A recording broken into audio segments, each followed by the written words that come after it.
Hello again. This is Dave Brown, the old hillbilly, the guy that took his family, his wife and 5 kids up to the mountains off the grid. We lived on 20 acres, built our own house, wind, solar generators, spring for our water. We got a greenhouse. We capture all our water from the roof. We water the plants and the gardens and stuff like that with it. We have lived out there for past 10 years. It's a long time without all of those conveniences. But we learned a lot. We learned about how to survive, how to be self-sufficient. And that's what I'm here to talk to you about. How to become self-sufficient. We all know that the economic times are getting really bad. And so we need to maybe do some planning. Maybe think about how the heck are we going to get out of the city? If something really bad happens, whether it's a natural disaster or a mob rule or martial law, however you want to think about what might be in our future, we need to plan for it. And I've developed a way to get you out of the city, the best way humanly possible. What I call it rabbit trails, wolf trails. You can call it, rat packing, whatever you want to call it. We need to get you out of the city at a moment's notice. So we need to do some planning. You need to figure out where you're going that's secluded. So get a map out, take a look at your specific, wow, better get another soda pop, and area, and where you're gonna go. How you're gonna get there, where you're gonna go. Thinking that you're gonna get there in a car? Probably not. Not going to be any gas, and if there is gas, there's going to be so many roadblocks from military and so forth and so on that you're not going to be able to get out. One of the disadvantages to where I'm living, or in the area that I'm living, is that our airport is the largest airport next to the international airport in Utah. It can land anything the military has. It can bring in any kind of armament and within a night close off our roads while we're all sleeping. So that's a paranoid Vietnam vet. That's kind of a, should I say that's kind of a cowboy look at it.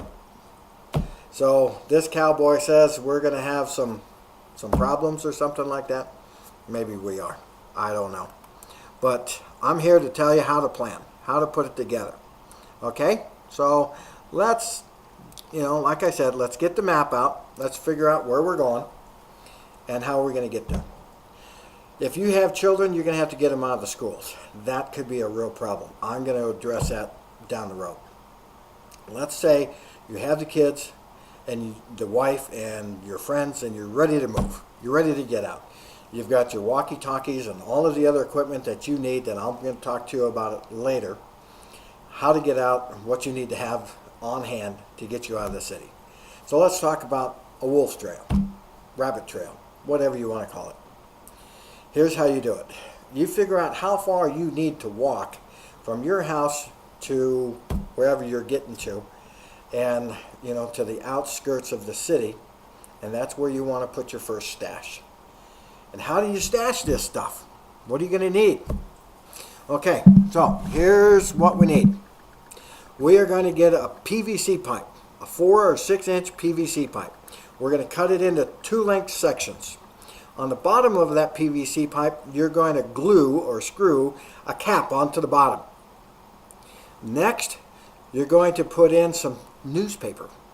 Crunch it all up, stick it in the bottom, ram it down there with your hand, make a nice little bed. Now you're going to get a piece of dry ice, about the size of your thumbnail, okay? You're going to drop that dry ice down in the bottom, put a little more newspaper on top. Now you're going to put in your, let's say, granola. Put your granola in a paper sack. Stuff it down that tube. And then you turn it vertical again, and you hold it, put a match over the top. And you keep putting matches on there until the match goes out. Why does the match go out? Because there's no more oxygen inside that tube. Okay? To have something burn, you got to have oxygen.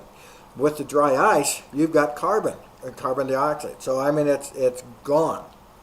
So all of the oxygen is gone. That's what ruins your food. Okay, oxygen ruins your food and taints all of the taste of it as well. So now when that thing has gone out, the match has gone out, put a screw lid on top gently, hold the match to the bottom edge around where the screws are, and watch the dry ice gradually melt, giving off its gas and coming out the edges of the top cap. When there is no more flickering from that match, because you can virtually see it through the flickering of the match, when it stops, screw the lid back on tight. Put a little bead of glue around it so it's sealed. Now you've got a canister that is full of food. What I do is that I paint the tops of my canisters to let me know what's in them. Green for food, brown for materials, blue for water. Any number of different color codes that you decide how you're going to do it. Now the next thing you do is you'll have 5 or 6 of these things. You'll have water, you have food. Maybe you'll put bullets in one. Maybe you'll put a handgun in one. It's totally up to you. Whatever you want to put into these canisters. Now you take a post hole digger out or a shovel, go out to these locations, and you bury them. How do you find them again? That's been a real problem for a lot of people. You have to come up with a mathematical equation and write it on a rock so it can't be destroyed. And hopefully somebody's not going to spray paint over it. But you say go east or west or whatever the direction is on the compass, so many paces. And there it is. From the tree, from that rock, from the, whatever. However you want to do it. But you got to also have a mathematical equation onto the thing. So in your head, you may have a 2 plus. So you times it by 2. So somebody doesn't take your coordinates and pace it off and dig up your stash. So you've got to confuse them somehow.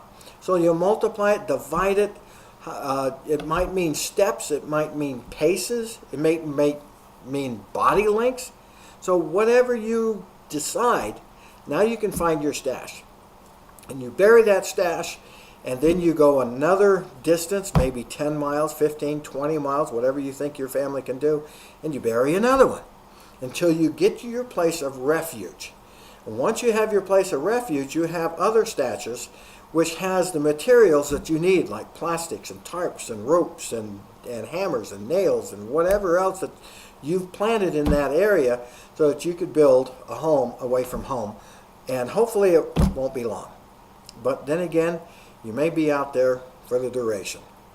But anyway, that's the basic idea with building your rabbit trails. I'll get into some of the other things on how to develop that little place of refuge, how to get out, how to get the kids out. So if you have any questions, I'm going to leave you a little thing here letting you know how to do that, how to get in touch with me through email. I'll be happy to email you back personally or talk to you on this video.